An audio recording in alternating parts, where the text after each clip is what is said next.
Pasyal ko kayo dito sa aking kalabasa plant. Ito ang aking kalabasa.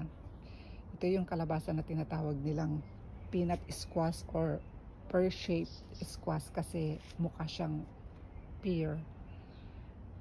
And then ibabahagi ko din sa inyo yung aking nadiskubre na ang kalabasa pala ay merong babae at lalaking bulaklak. Tingnan natin kung ano ang pinagkaiba ng babae at lalaki. Unahin natin dito sa may lalaki. Ito. Ito yung lalaking flower. Nakikita nyo yan? Yan. Ito yung lalaki na flower. Ito yung tinatawag nilang stamen na meron siyang parang pulbos na nakapaligid sa stalk na yan. Tapos ito, pag dumapo ang bees dito, tapos dinadala niya sa female flower, tinatawag na pollen. Tapos pag naano na siya doon sa female flower, na transfer na yung powderized thing na yan, yun ang magkakaroon ng pollination. So yan po yung male kalabasa flower. Ito po, male kalabasa flower. Yan. To keep a closer look.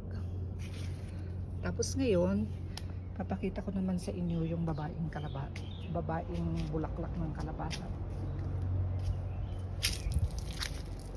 Pero actually, madali namang ma-distinguish ang babaeng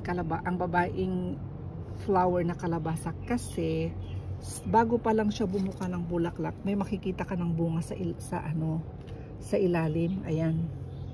Like katulad ng, harap tayo dito ng bulaklak na babae na hindi pa bumubuka. Parang wala yata akong makita. Hanap tayo. Pakita ko sa inyo. Dito.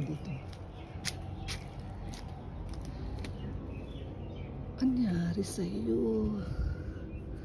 Dito pa lang, ayan po. Dito pa lang, malalaman na natin kung ang bulaklak ay babae o lalaki kasi meron ng bunga. Meron na agad siyang bunga. Ang pinagkaiba lang ng male and female flower ay ito, ipapakita ko sa inyo. Ito po, nakikita nyo po yan?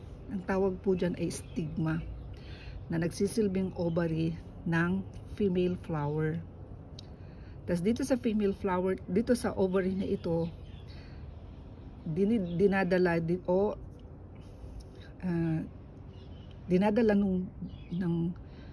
ng bees. Di ba pag sa mga may dumadapong mga bees tapos palipat-lipat sila sa mga bulaklak.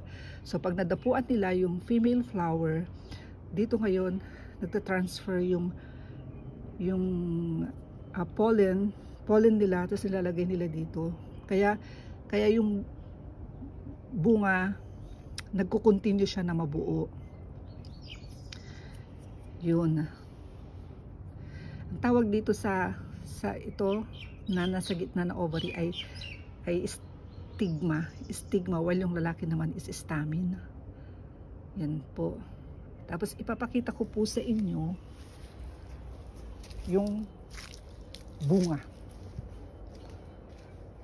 na kulay pears or peanut. Ayan po siya, oh. Teka po. Let's take a closer look. Ayan po, oh, yung bunga niya. Ayan po. Ayan. Di po ba? Ayan. Meron akong tatlo dito, eh. Ayun yung isa. Tapos yung isa pag nabuo. Dati dito meron ako, kaya lang nabagsakan ng bunga nito. Ay. Yun po. Kaya wala lang. Pag ako yung mga buto-buto ko, pagka tinatapon ko lang dito, binabuon-buon ko sa lupa. Tapos pagka katulad ng kamatis na yun.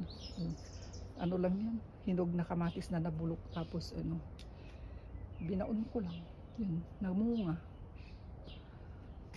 Yung okra, ganun din yung okra ko. Yan.